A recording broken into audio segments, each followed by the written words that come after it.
നമസ്കാരം. ഒരു സമൂഹത്തിന്റെ മുൻഗണനകൾ അറിയണമെങ്കിൽ അതിന്റെ ബജറ്റ് നോക്കിയാൽ മതി എന്ന് സാമ്പത്തിക വിദഗ്ധർ പറയാറുണ്ട്.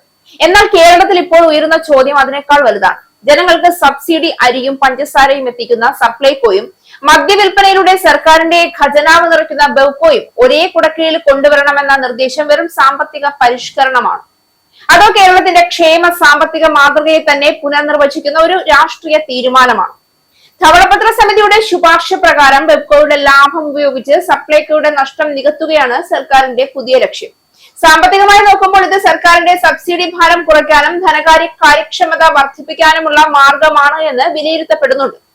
എന്നാൽ ഈ നിർദ്ദേശത്തിനെതിരെ ഉയർന്ന ആശങ്കകൾ കണക്കുകൾക്കപ്പുറത്തേക്കാണ് പോകുന്നത്.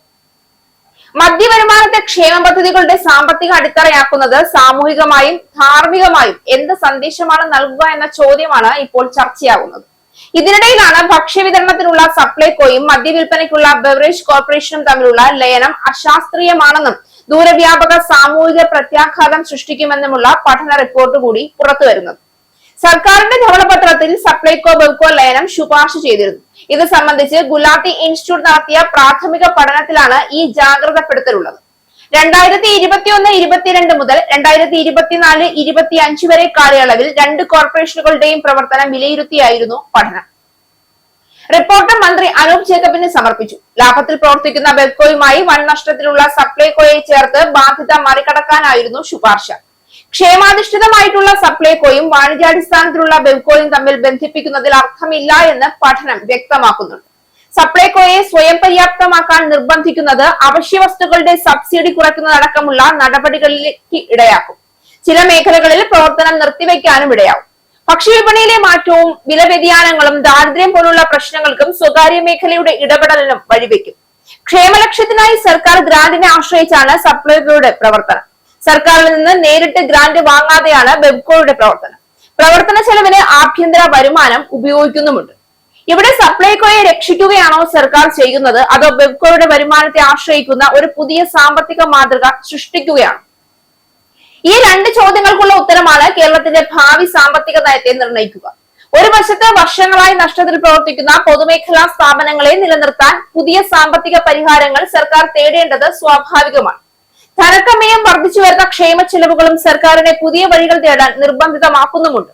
എന്നാൽ മറുവശത്ത് ജനങ്ങളുടെ ഭക്ഷ്യസുരക്ഷ ഉറപ്പാക്കുന്ന സ്ഥാപനത്തിന്റെ സാമ്പത്തിക അടിത്തറ മദ്യവിൽപ്പനയിൽ നിന്നുള്ള വരുമാനമാകുന്ന സാഹചര്യം ദീർഘകാല സാമൂഹിക പ്രത്യാഘാതങ്ങൾ സൃഷ്ടിക്കുമെന്ന ആശങ്കയും അവഗണിക്കാനാവില്ല. ഇത് വെറും ഭരണപരിഷ്കാരമല്ല, സർക്കാർ വരുമാനത്തിന്റെ മുൻഗണനകൾ എവിടെയാണ് എന്ന് വ്യക്തമാക്കുന്ന ഒരു നയപ്രഖ്യാപനമാണ്.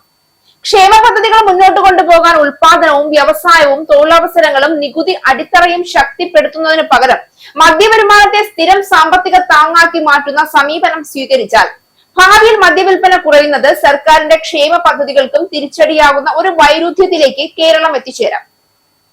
അങ്ങനെ വന്നാൽ പൊതുജനാരോഗ്യം മെച്ചപ്പെടുത്തണമെന്ന ലക്ഷ്യവും സർക്കാർ വരുമാനം നിലനിർത്തണമെന്ന ആവശ്യവും പരസ്പരം ഏറ്റുമുട്ടുന്ന അവസ്ഥയുണ്ടാകും. അതിനാൽ ഈ നിർദ്ദേശത്തെ പിന്തുണയ്ക്കുകയോ എതിർക്കുകയോ ചെയ്യുന്നതിന് മുൻപ് ഒരു അടിസ്ഥാന ചോദ്യം സമൂഹം ചർച്ച ചെയ്യേണ്ടതുണ്ട്. ഒരു ക്ഷേമ സംസ്ഥാനത്തിന്റെ സാമ്പത്തിക നട്ടെല്ല് ജനങ്ങളുടെ ഉൽപാദന ശേഷിയിലാണോ നിൽക്കേണ്ടത്, അതോ അവരുടെ ഉപഭോഗ ശീലങ്ങളിലാണോ?